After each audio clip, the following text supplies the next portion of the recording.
When I say nuclear, you immediately think of radioactive waste, explosions, or historical events. But beneath all these pop culture myths and other events that have happened lies one of Earth's most reliable energy sources.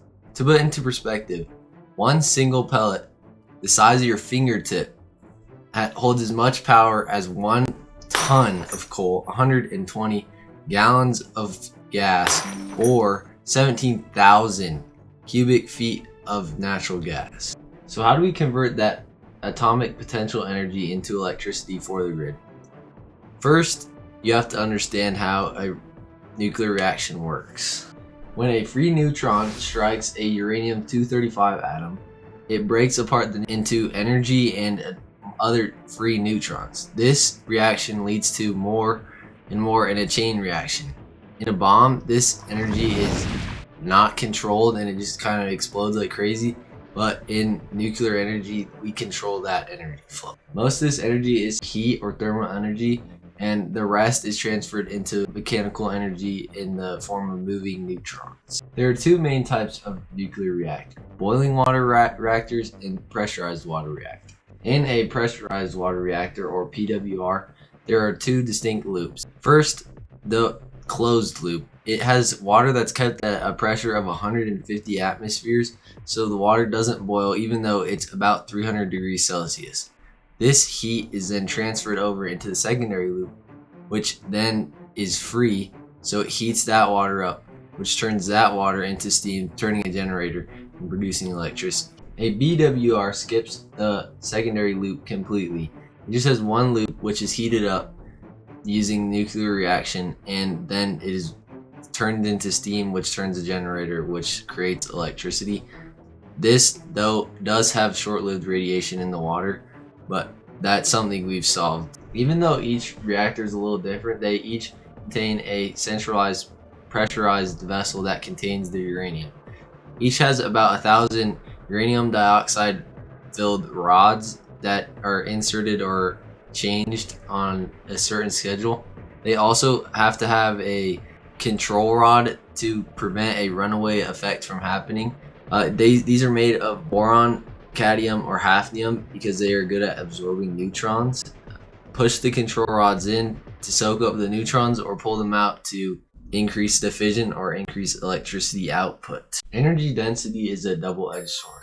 Even though the reactor can be shut down, there's still residual decay heat that lets off heat into the surroundings, and you can't stop it. So if a power plant loses electricity, or there's not any more water to cool them down, this can lead to a meltdown. This is what happened at Chernobyl. Because there wasn't enough water going into the cooling chamber, it led to a meltdown, which caused the fire and explosion, and the rest is history. Most modern nuclear reactors are shaped because of events like Chernobyl, so they're much safer. Some of these safety features include barriers to prevent radiation from escaping, which most reactors have multiple physical barriers to keep the radioactive materials inside.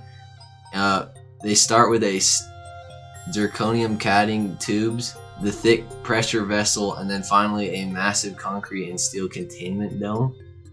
Older plants relied on active electrical pumps to keep water circulating, and now we have gravitational pumps that keep the water flowing through. So even in the event of a reactor shutdown and then the generators failing that back them up, there's still another option for water cooling. While commercial scale nuclear reactors power cities, there are smaller reactors that power some of the most complex things in the US's military arsenal.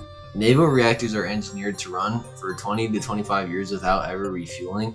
These use highly enriched uranium to stay compact while providing continuous propulsion and electrical power to the life support systems, desalination, and advanced electronics thousands of miles out to sea for months at a time.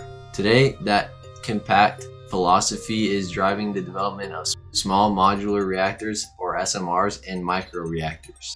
Instead of taking a decade to construct, these take only a few months, and they require way less maintenance and are way safer, and if something happens to them, It's way easier to solve a problem in something that's the size of a shipping container than the size of a whole entire city block. Understanding the engineering of these reactors shows that safety isn't an afterthought.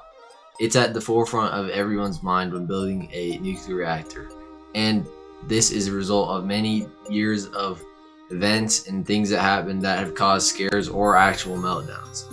Nuclear energy is actually one of the safest kinds of energy, and it's just because of myths and other pop culture events that have caused nuclear energy to have a negative repertoire. If you made it this far, please consider subscribing and leave a comment on whether or not you learned something new or I changed your mind in some way.